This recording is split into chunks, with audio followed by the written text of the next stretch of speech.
bats in the Sacramento area. Molly's hanging out with some special guests trying to protect them and educate us all. Yeah, Tina, wait till you see this. Look at my new little friend. Oh my goodness. Tiny.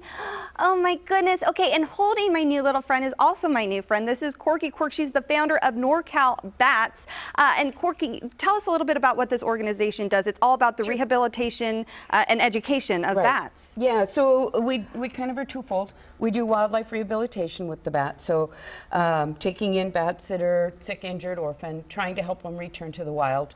But sometimes we have individuals like this one. She was caught by a house cat. And we were not able to completely repair her injury, and so she's healthy.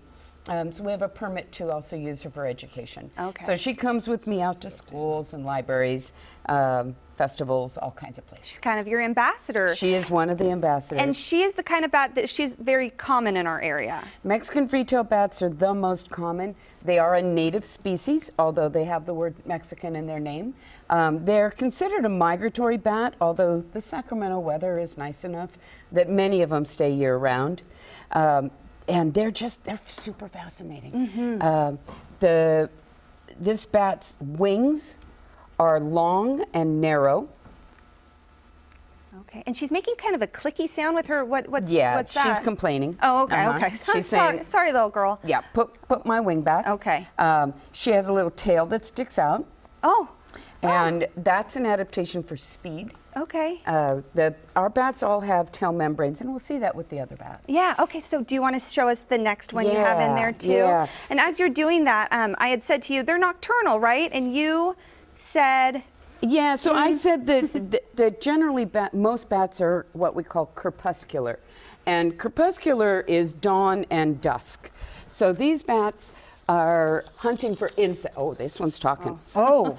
She's a much bigger bat. Oh, wow. He's buzzy. Oh, my goodness. Yes. Wow. So this is called hoary, H-O-A-R-Y. Okay. They're found all over North America.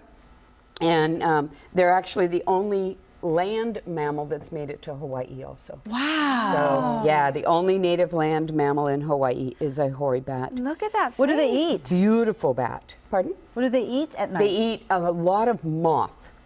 They eat other insects too, but moth caterpillars are crop pests. Yeah, and they're good for the if environment. you- I mean, the bats are good for the environment, right? Absolutely, yeah. They'll eat the corn earworm moth, the codling moth, the orange navel moth, the armyworm moth. All of those are huge crop pests. Which are the ones that live under that Davis? The yellow causeway bats are mostly the Mexican freetail. Okay. Also, when you hear about the bats in downtown and Old Town and sometimes in people's attics, it's usually the little Mexican freetails. Houris are very different.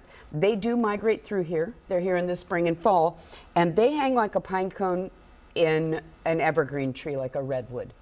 And where we talked about that tail membrane, this bat also has a tail membrane and a tail, but the tail is all hidden within that skin. And bats can use that skin. She's wanting to not do that. That's okay.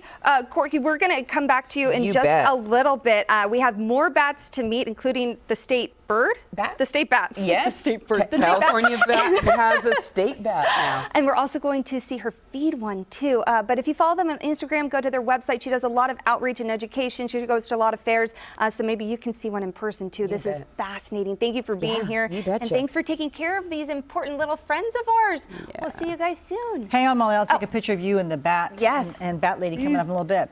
All right, there's more special Spam recipes to try at a local